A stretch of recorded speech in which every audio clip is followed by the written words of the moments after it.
في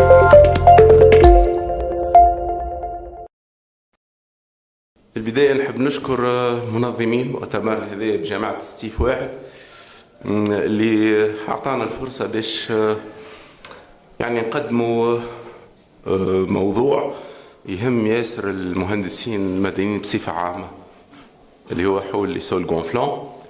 لكن الرابط اللي مع الجامعة هذه يبقى عبر أستاذ دكتور سيف الدين طبشوش اللي هو تعرفت عليه في العشرية الفايتة، وكل أنا سعيد معناتها عندي كل السعادة باش نكون هنا، وإن شاء الله اليوم اللي باش نقولوا إن شاء الله ينفع الناس الكل.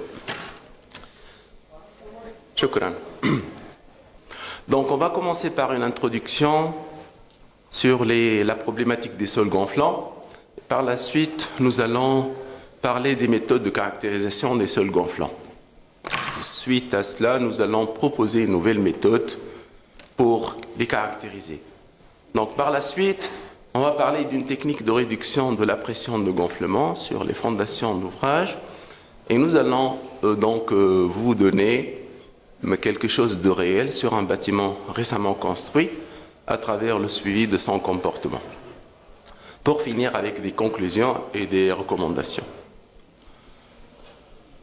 Donc la Tunisie, comme l'Algérie et le Maroc d'une manière générale, sont bien le lieu d'argile gonflante un peu partout.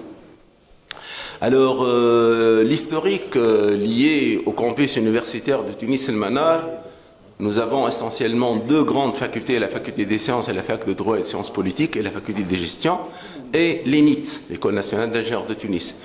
Alors dans toutes ces, dans ces lieux-là, il y a toujours des bâtiments affectés d'une manière très significative. Donc la présence d'argile gonflante, elle est confirmée. Et à l'ENIT même, donc, nous avons au moins deux cas pathologiques qui ont poussé l'administration à évacuer les bâtiments pour les reprendre à peu près, pas de zéro, mais c'est-à-dire il y a eu beaucoup de travaux de réparation, etc. Alors, en 2019, il y a un projet d'extension de deux bâtiments. Là, ce qu'on appelle l'Institut préparatoire aux études d'ingénierie de Tunis El Manar, que je n'ai pas cité, mais il est dans le terrain de l'ENIT, si on peut dire, et il y a à la faculté des sciences. Donc, le ministère d'équipement, il s'inquiète dans la mesure où, si on va faire de nouvelles extensions et on ne va pas prendre les précautions nécessaires, on va revivre à peu près la même chose, puisque sur le plan scientifique, vraiment, sur le plan technique, les ingénieurs génie civil n'ont pas ou ne voient pas clair qu'est-ce qu'il faut faire lorsqu'on est en présence de l'argile gonflante. Donc ça veut dire que sur le plan, donc on va dire sur le plan pratique, à travers un bureau d'études, donc nous étions mandatés pour suivre ces projets-là, et j'ai eu bien sûr l'occasion de suivre ça de près. Alors lorsqu'on parle des méthodes de caractérisation des sols gonflants, les méthodes existantes, la granulométrie, les limites d'Ederberg et la mesure de la pression de gonflement à partir de l'essai odométrique sont les plus utilisées. On fait recours également à la mesure de ce qu'on appelle de la valeur au bleu, avec l'essai au bleu de méthylène, qui aide pour caractériser le sol gonflant.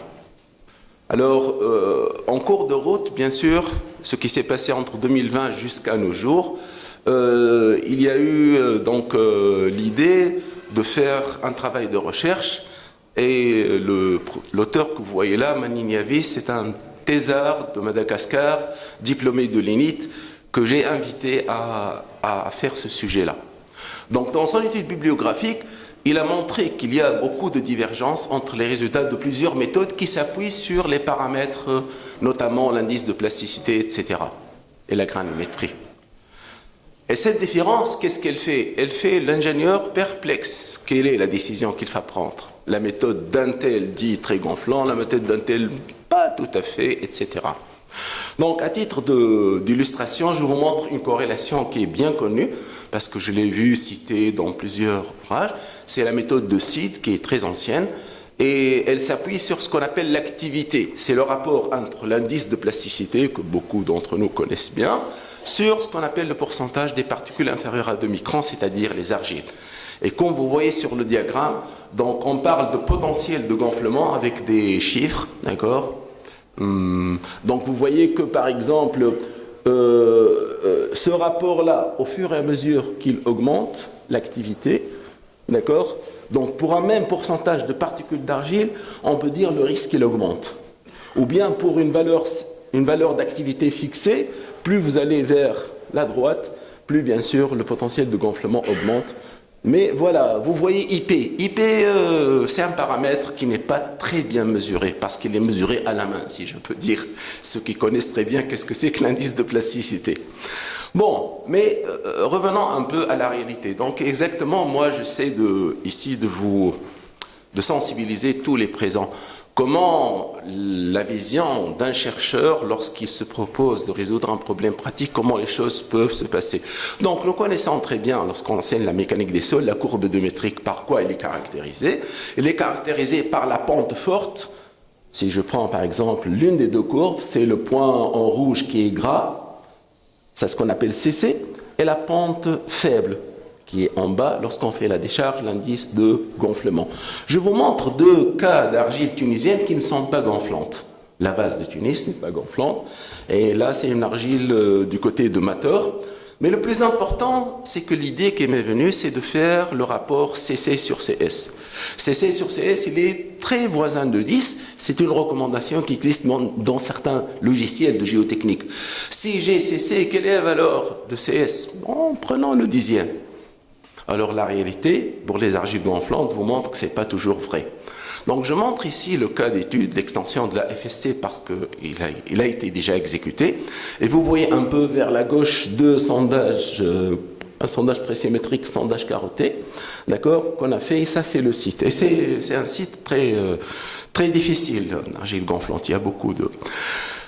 Alors, on a fait des essais d'identification pour ce projet, granulométrie complète, c'est-à-dire la sédimenterie compris, les limites d'Atterberg, et l'essai eudométrique qui est précédé par la saturation à la mesure de la pression de gonflement, avec, on va dire, une société géotechnique qui est, on peut dire, qui est rodée, qui connaît un peu le travail, et des essais de cisaillement direct. Donc, ici, qu'est-ce qu'on voit? On voit un profil géotechnique très simple. Vous avez, on va dire, 1 mètre de tout venant remblai, c'est un sol récent.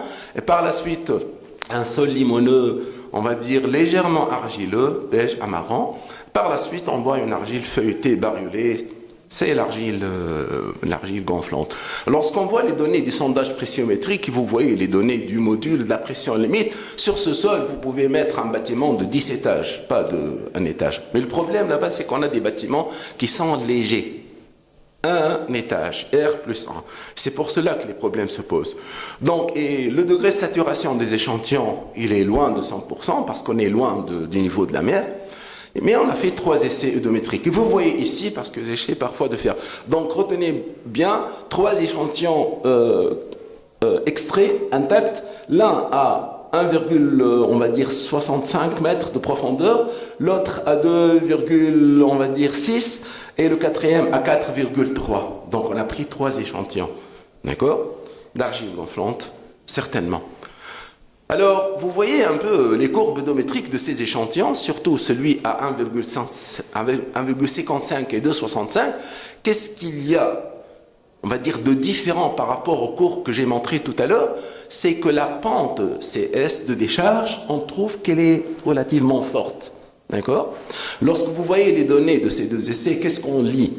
Alors, commencez par celui à droite, parce que lui à gauche, j'ai découvert qu'il pose un problème. Donc, si vous prenez la courbe à droite, l'indice de compression, il n'est pas très fort. 0,045, on va dire, est faible. Donc, ce n'est pas une argile très compressible. Mais l'indice CC, il est très proche. Il est 0,039. Ça veut dire que l'indice de compression il est juste 1,5 fois l'indice de gonflement. C'est loin de 10, ça. C'est très loin de 10. Et pour l'autre, il y a eu un petit problème. Alors, regardez la pression de gonflement, avant que je termine. La pression de gonflement est 1,45. Donc, celui à 2 mètres et quelques. Alors que le premier, il y a eu un petit problème parce que la valeur de CS, elle est fausse. Hein, la courbe qui est à gauche. Je vais vous montrer la valeur de CS correcte, elle est là. Et on va découvrir que la pression de gonflement qui est égale à 0, elle n'est pas vraiment égale à 0. Donc, ça veut dire que l'argile gonflante, elle n'est pas très compressible, mais le rapport CC sur CS, il est loin de 10. Ça, c'est le troisième échantillon, à 4 mètres. Et vous voyez que l'échantillon numéro 3, quelle est sa pression de gonflement? 2,75. Donc, en passant de 1,5 mètre, on va dire, valeur plus faible, à 2 mètres, elle devient 1,4, et à 3 mètres, elle est de combien? Elle est de 2,75. Elle est très forte. Donc, de là est née l'idée de... je compare encore avec une autre argile pour montrer. Donc, qu'est-ce qui fait la différence entre une argile gonflante à gauche et une argile non gonflante? C'est la valeur de CC sur CS. Et si on essaie maintenant de comprendre la nouvelle méthode de caractérisation, on a beaucoup aimé cette figure-là. Pourquoi? Parce que cette figure-là, elle vous dit, lorsque vous avez une argile gonflante, au départ, vous ne la chargez pas, mais vous la saturez, elle gonfle. Donc l'indice des vides, il augmente, si je peux dire. Et par la suite, vous la chargez pour qu'elle subisse une compression, jusqu'à revenir à la valeur initiale de E0. Et vous voyez swelling pressure, c'est-à-dire la pression de gonflement. Par définition, c'est la contrainte qui annule le soulèvement de l'échantillon. Et par la suite, vous allez continuer pour charger CC et sur CS. Cette courbe, elle est bien parce qu'il y a les paramètres que j'ai senti intéressant pour la caractériser. CC, CS et la pression de gonflement. D'accord. Alors, en 2022 déjà, nous avons ces résultats-là. Ça, c'est le premier abac qu'on a fait et dans lequel il est très facile de distinguer. Il est très facile de distinguer à droite, on va dire, qu'il y a des losanges en rouge qui sont des argiles tunisiennes non gonflantes et pour lesquels, si on a même une pression de gonflement, cette pression de gonflement est inférieure à 50 kPa. Mais il y a des points pour lesquels la pression de gonflement est égale à 0. Et vous voyez la ligne en pointillé rouge, elle correspond à 50. Mais lorsqu'on met CC sur CS égale à 10, donc l'axe des X, CC sur CS, vous avez 10. Et à gauche, vous voyez quelque chose un peu de différent. Les argiles gonflantes tunisiennes sont en bleu. Les triangles qui sont à gauche, où est-ce qu'ils se trouvent? Ils se trouvent avec une pression de gonflement supérieure à 50 et un CC sur CS inférieur à 10. D'accord? Et avec ces points-là, il y a des points des données de l'Algérie. Qui vérifie cela? Les argiles gonflantes algériennes, c'est les ronds verts, et vous voyez qu'ils sont là. D'accord? Et il arrive même des valeurs jusqu'à 8 bars. Ça dépend du lieu. Ça, c'est le premier abac avec lequel on a pu publier pour dire que nous sentons que CC sur CS égale à 10 et la pression de gonflement 50 kPa sont des barrières qui semblent nous donner un peu quelque chose d'intéressant. À la fin de la thèse de M. Manignavi, il y a quelque chose qui s'ajoute. Les points à droite sont les argiles non gonflantes, les triangles non remplis en rouge. En haut, sigma S, pression de gonflement supérieure à 50, et CC sur CS inférieur à 10, il y a beaucoup de points, d'accord? Et il y a d'autres points, les losanges en noir, ils sont à gauche, mais CC sur CS inférieur à 10, mais la pression de gonflement, elle est inférieure à 50 par rapport à la bac numéro 1 qu'on a proposée. Donc, à partir de là, on voit mieux clair que vraiment, ça se confirme, cette idée de CC sur CS égale à 10 et la pression de gonflement égale à 50. Alors maintenant, il y a quelque chose d'intéressant par rapport à la bac qui était au slide précédent. Celui-là, qu'est-ce qu'il y a? Il y a à peu près 40 points de 5 pays. L'Algérie, le Maroc, la France, les États-Unis et le Canada.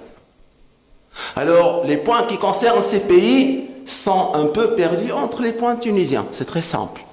On peut voir. Si vous prenez les points, par exemple, le losange en vert rempli d'Algérie. Donc, ils sont à gauche. Ils sont la majorité à gauche. D'accord? Les losanges en vert, ils sont à gauche. Si vous prenez, alors pour la Tunisie, c'est les carreaux en bleu qui ne sont pas remplis. Mais si vous prenez par exemple les données de la France, ES, c'est-à-dire Expensive Soil, ça veut dire que ces points-là, ils sont à peu près tous au-dessus de cette ligne-là, avec une pression de gonflement. Donc, qu'est-ce que cela montre? Cela montre que notre idée de faire cette corrélation, elle est vérifiée par 40 points éparpillés d'autres pays. Donc, on a beaucoup plus de confiance, si je peux dire, sur la méthode proposée. Alors, mais pour prendre la décision, comme nous n'avons pas beaucoup de données, la chose la plus intéressante, et il y a l'intérêt, nous avons montré que les données tunisiennes peuvent être, on va dire, encadrées par deux droites, mais le repère n'est plus arithmétique, c'est le log décimal. Vous voyez ces deux équations? La contrainte ou la pression de gonflement minimale, c'est la droite en pointillé en orangé, et celle qui est en haut, c'est elle en noir. Et ça veut dire que si vous faites un essai oedométrique et vous ne mesurez pas la pression de gonflement, moi je peux identifier la valeur de la pression de gonflement minimale. Mais il y a un plus, il y a le pourcentage d'argile. Alors je reviens à ces points qui sont en bas pardon, ça c'est la suite. Je reviens à ces points qui sont en noir. Qu'est-ce que c'est que ces points qui sont à gauche? Ils sont inférieurs à 50 ppm. Ils ne sont pas des argiles, ils sont des sables argileux. Le pourcentage d'argile ne dépasse même pas 25%. Alors que les points en haut, le pourcentage d'argile, il est supérieur à 35%. Donc vous voyez que la granulométrie, elle permet de faire cette différence-là. Donc, nous avons arrivé jusqu'à cette... Ça, c'est la première corrélation, déjà publiée dans un article que je vous introduire tout à l'heure. Et là, il y a quelque chose de plus simple. Si vous mettez CC en fonction de CS, et vous mettez les droites CC sur CS égale à 10, CC sur CS égale à 15, vous comprenez facilement, par le tableau en bas, un sol est gonflant, beaucoup, très gonflant ou peu gonflant, c'est lorsque sa pression de gonflement est supérieure à 50 et CC sur CS inférieure à 10. Entre CC sur CS égale et 10 et 15, la pression de gonflement, elle n'est pas très forte, inférieure à 50. Mais certainement, CC sur CS supérieur à 15, l'argile n'est pas du tout gonflante. D'accord? Ça, c'est le résultat qu'on a pu trouver. Maintenant, je vais vous montrer un exemple, mais ces exemples sont multiples un peu partout. Ça, c'est un projet à GAFSA, donc pour lequel les données ont été faites par une entreprise qui fait les essais géotechniques. Qu'est-ce qu'il dit? Excusez-moi ici parce que j'ai dit exemple tunisien, entre parenthèses, à ne pas suivre. Qu'est-ce qu'il met, le monsieur? Il met 3 échantillons pour lesquels la pression de gonflement est égale à 0. Mais il ne montre rien, il n'y a aucune mesure. Mais sur sa courbe, qu'est-ce que moi je fais? Je prends la valeur de CS, elle est égale à, c'est pas grave, la valeur, mais CC sur CS est égal à 4,67. 4,67, d'accord? Donc ça veut dire pour cette argile-là, avec la bague qu'on a proposée pour le sol tunisien, la pression de gonflement est supérieure à 50, certainement. Donc déjà, il y a une faute. Il y a une faute, ça c'est une faute. Il dit que sigma G égale 0, mais la pression de gonflement est supérieure à 50, donc elle est importante. Et qu'est-ce qui montre, qu'est-ce qui confirme encore? Le pourcentage d'argile. Vous voyez quel est le pourcentage d'argile? 45%. Alors j'ai plein de points, même d'autres données pour la Tunisie, et même, on a commencé donc, pour les deux autres pays, l'Algérie, le Maroc. Donc il y a ces fautes-là. Donc ça veut dire que maintenant, on sent qu'on maîtrise un peu le sujet, et vous voyez que cette corrélation ne parle pas d'indice de plasticité, en l'occurrence. Alors, ça, on peut dire, c'est une première étape. On peut être content. Mais le bâtiment construit, qu'est-ce qu'on va lui faire? Bon, nous savons très bien que le comportement d'une argile en présence d'un matériau granulaire permet de résoudre certains problèmes, par exemple l'accélération de la consolidation. Donc l'idée qui, je vais dire, m'est venue au départ, mais par la suite qu'on a développée avec M. Maniniavi, c'est que j'imagine que si mon argile gonflante est en direct contact avec la fondation, qui ne laisse pas passer l'eau imperméable, la pression de gonflement va frapper directement sur la fondation à 100%. Mais si je mets un sol granulaire tel que je le fais en bas, Cette pression de gonflement, elle va frapper sur la couche drainante, granulaire, mais la couche drainante, elle constitue comme une sorte d'amortisseur. Avant tout, elle est très perméable, donc l'eau va s'écouler. Il y a une certaine dissipation, si je peux dire, pas de la pression de gonflement, et de sorte que la fondation va avoir une contrainte qui est inférieure à la pression de gonflement.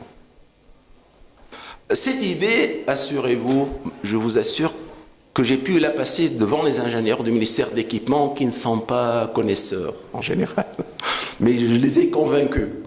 Mais revenant à la thèse de doctorat, j'ai dit aux candidats, allons prendre un échantillon de sol gonflant de lignite, et juste on a fait 2 essais oedométriques, un seul essai. Le premier essai, c'est le cas numéro 1, où l'échantillon c'est de l'argile à 100%, mais le deuxième essai, c'est un échantillon qui est composé. La moitié de l'odomètre ou de l'anneau odométrique, c'est l'argile, et on a mis juste du sable, le sable propre, d'accord? Et on a fait 2 essais de charge, 2 essais de gonflement. Et ce résultat, il est vraiment très intéressant. Donc, only S1, c'est-à-dire le sol gonflant, sand plus S1, ça veut dire c'est le sol où il y a le sable. Alors, et si on interprète la courbe jusque-là pour un premier palier, vous voyez que si on a le gonflement de l'argile seul, on a un déplacement vers le haut de 0,22 mm pour le même temps. À peu près combien? 6000 secondes, il faut diviser par 3600, 2 heures et quelques. Pour le même échantillon, c'est-à-dire l'argile avec le sable, lisez bien la valeur de swelling displacement. Il est seulement de 0,16. Donc entre 0,22 et 0,16, il y a une différence.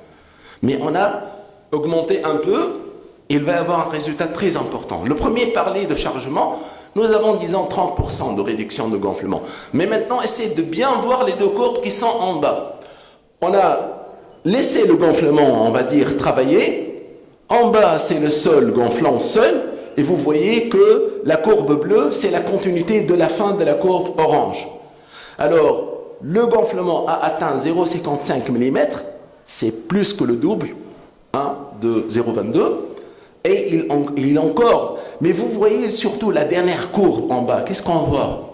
On voit que le gonflement, il a augmenté, mais lorsqu'il a atteint 0,22, il s'est stabilisé. Qu'est-ce que cela veut dire? Cela veut dire que si je mets une couche granulaire entre la fondation et l'argile gonflant, on a une stabilisation. Mais si je fais le rapport, il est très intéressant. Le rapport montre qu'il y a une réduction de gonflement de 60%.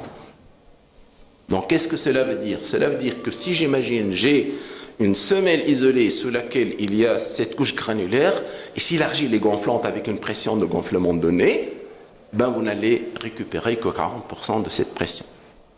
Et ça, de cette manière, on est passé à l'action. Comme le bâtiment il est léger, on a mis du gros béton.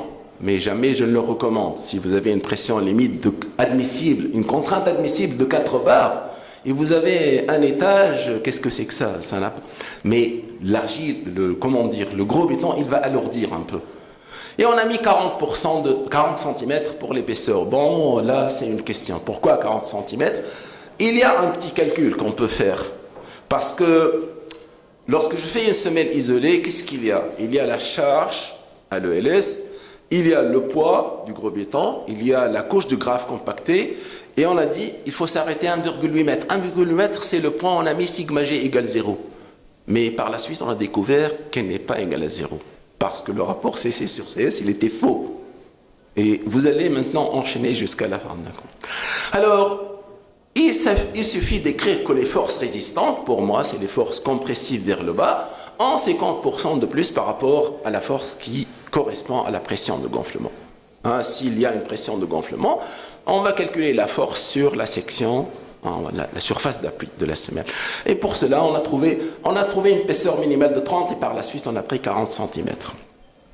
Donc, sur le plan pratique, on a suivi bien sûr ce projet et on continue de le faire d'une manière minutieuse. Donc, je vous montre les 2 matériaux que l'entrepreneur a fournis. C'est, on va dire, que vous voyez la figure à gauche ou à droite, c'est la même chose, mais l'essentiel, le tas qui est à gauche, il est Je pense qu'il est plus propre. Le pourcentage de fine, il est moindre. Et celui qui est à droite, le pourcentage de fine, il est plus fort.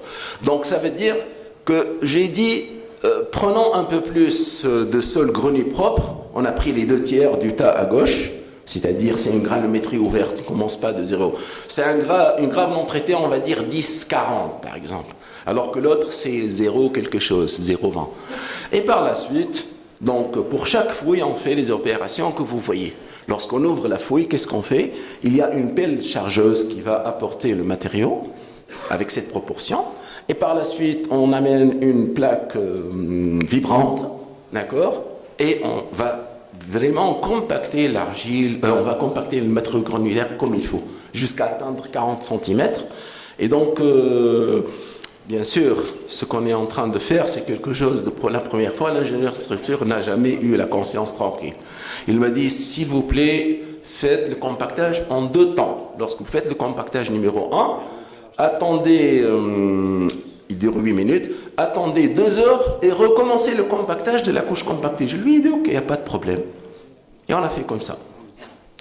Alors maintenant, voilà le bâtiment qui est neuf, que vous voyez. Et à droite, vous avez une vue en plan. Le bâtiment, il a été achevé en juillet 2024. Mais il y a un problème pour ce bâtiment, pour la réception définitive, à cause de l'architecte qui a un problème avec l'administration. Mais nous, on a commencé le travail vers janvier 2025. Il y a 6 points que vous voyez, à peu près, ils sont là où vous êtes. La partie assurée, c'est le trottoir qui entoure le bâtiment. Le trottoir, il est un peu grand. A, B, C, D, E, F sont 6 points. Quelle est la différence? B et C sont, on va dire que le point B, il est juste un peu vers la gauche. Le bâtiment, il y a un bâtiment ancien. Le point A, vous voyez la porte d'entrée, c'est 4 mètres vers l'intérieur. Il est à l'intérieur du bâtiment. Le point C, c'est vraiment à droite, à l'extrémité. Et les points D et F sont alignés sur la façade arrière. D'accord? Et chaque mois, donc, on prenait. Et vous voyez qu'en Tunisie, l'hiver dernier, c'est un hiver exceptionnel. Le derrière du bâtiment n'a pas été vraiment épargné. C'est-à-dire l'eau stagnait de février jusqu'à mai. Et on a fait une tranchée drainante. Mais vous allez voir le résultat de cela. Donc, je montre une photo fin février devant le bâtiment. Fin juillet, vous voyez comment le sol est devenu sec. L'argile gonflante, lorsqu'elle sèche, il y a pas mal de fissures, etc. Et vous voyez là, au fond, à droite, le bâtiment ancien. Le bâtiment ancien, il a souffert d'une manière incroyable. Jusqu'à octobre 2025, entre juillet 2024 et octobre 2025, il y a plus d'une année. Il a une année au moins 4 mois. Le bâtiment neuf, il n'est le siège d'aucune fissure. Mais voyons un peu les choses d'une manière un peu plus précise. Voilà les cotes des 6 points. A, B, C devant le bâtiment, D, E, F derrière le bâtiment. Donc, qu'est-ce qu'on voit? On voit généralement que ces points se sont soulevés. C'est-à-dire qu'il y a une augmentation de l'altitude. Sauf derrière, le point D, il a subi un léger tassement entre janvier et février. D'accord? Et par la suite, vous voyez que pratiquement c'est stable. Mais le problème, c'est qu'à partir de juin, juillet, août, on sent qu'il y a vraiment une augmentation de l'altitude. C'est le gonflement à ce temps-là qu'il a fonctionné. Pourquoi? Parce que l'argile, elle a une très faible perméabilité. L'eau met beaucoup de temps pour s'infiltrer, le sol n'est pas saturé, et à ce moment-là, l'argile gonflante à 1,8 m, elle a fonctionné. C'est ça l'explication. Et ce qui fait encore un peu peur, je vais montrer juste la mesure d'octobre sur laquelle j'ai des petites réserves. C'est les mêmes diagrammes, mais qu'est-ce qu'on a ajouté? On a ajouté juste la lecture en octobre. Vous voyez? Donc la lecture en octobre au point B, elle est 93,134. La lecture au point A, 0,63. Au point C, ça c'est ABC, devant. Et derrière, on sent que le gonflement, il est plus fort. Et c'est évident, parce que devant le bâtiment, il y a pas une stagnation d'eau, et derrière le bâtiment, il y a une stagnation d'eau. Donc ça veut dire que si, par exemple, je prends le point D, quand même, il fait un peu peur, si je peux dire. Quelle est la cote minimale du point D? C'est 93,099. On veut dire 93,10 cm. On va dire plus 93, il y a 10 cm. Alors que la fin, il y a 93,123. Ça fait combien? 100, 123. Ça veut dire il y a 2,3 cm. Bon, mais quand même, il y a une couche de gros béton, il y a des long greens, et heureusement, jusque-là, il n'y a aucun problème. D'accord? Donc, qu'est-ce qu'on peut dire? Parce que hier, avec M. Tapchouch, on parlait d'un cas qu'il a suivi. Ces bâtiments-là, si vous ne prenez aucune précaution, ne vous en faites pas. 8 mois, maximum une année, et les désordres apparaissent. D'accord? Donc maintenant, le résultat du suivi, on peut dire que après 2 mois, il y a un léger tassement initial, mais parce que nous avons pris les mesures après la fin du bâtiment. Le bâtiment a été terminé en juillet et nous avons commencé en janvier 2025. Le gonflement maximum, c'est 3 cm, d'accord? Et en principe, on sent que le retrait doit commencer, mais il n'a pas encore commencé. Donc le comportement d'ensemble du bâtiment quasi homogène, c'était un avantage. Le sol, il est homogène. Le bâtiment, même s'il s'est soulevé un peu de la même manière, si je peux dire. D'accord? Et la reprise du gonflement que je l'ai montré entre septembre et octobre, elle nécessite peut-être une explication que je ne peux pas donner maintenant. Bon, la dernière ligne qui est peut-être la plus intéressante. La technique de la couche granulaire tout venant sur les semelles, est-elle efficace? Jusqu'ici, je dis, alhamdoulilah, Dieu merci. Après 1 année et demie, il n'y a aucun désordre sur le bâtiment. Donc voilà. Il y a une chose qui est bonne. Cette année, l'entrepreneur, on lui a permis de faire un aménagement derrière le bâtiment. Cette eau qui a stagné l'hiver dernier, elle ne le sera pas, Inch'Allah, parce que ça, c'est pas terminé. Le trottoir va être poursuivi jusqu'au fossé de drainage que vous voyez. D'accord? Donc ça veut dire qu'on ne va pas avoir la stagnation d'eau. Okay? Donc pour conclure, on a proposé une corrélation qui permet de déceler l'aptitude du sol au gonflement-retrait, mais elle nécessite davantage de données. On a proposé une nouvelle méthode de prévention de gonflement-retrait, même si l'idée existe, mais nous l'avons concrétisée, nous l'avons expliquée. C'est ça la différence avec des gens qui vous disent « Ah oui, on l'a utilisé, nous, mais il faut présenter ce que vous avez fait, il faut montrer, convaincre les gens. » Donc, si je place une couche granulaire entre la fondation et la couche de sol gonflant, c'est quelque chose de bien, parce qu'on réduit significativement la pression de gonflement. Et l'application à ce cas réel, après approbation, bien sûr, un bureau de contrôle, les premiers indicateurs rassurent, mais le suivi continue. Alors maintenant, ce n'est pas terminé. C'est les recommandations qui sont importantes.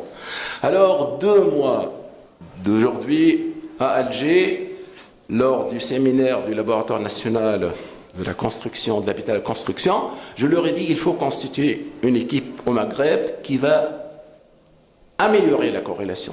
Et maintenant, je peux vous dire que les équipes sont identifiées. En Algérie, nous avons 2 dames. En Tunisie, nous avons 1 dame. Et au Maroc, nous avons un monsieur. Donc, ils ont ramassé déjà pas mal de données. Et aujourd'hui, j'ai eu le plaisir de connaître donc monsieur le directeur du laboratoire du bâtiment de travaux publics de l'Est. Donc, il a promis qu'il va donner les données algériennes aux concernés. Et donc, ce qui reste à faire, le travail n'est pas terminé. C'est comment on optimise l'épaisseur de la couche granulaire. 40 cm n'est pas quelque chose de bien justifié. Elle est justifiée un peu d'une manière simple. Donc, l'application de la technique de réduction de la pression de gonflement d'autres projets. Et moi, ce que je propose, et on va le faire, Inch'Allah, vous avez vu ce gonflement qui s'est produit. Alors, on est capable de trouver une méthode pour mesurer la pression de gonflement in situ. Pas la pression de gonflement sur le petit échantillon. C'est ça l'intérêt.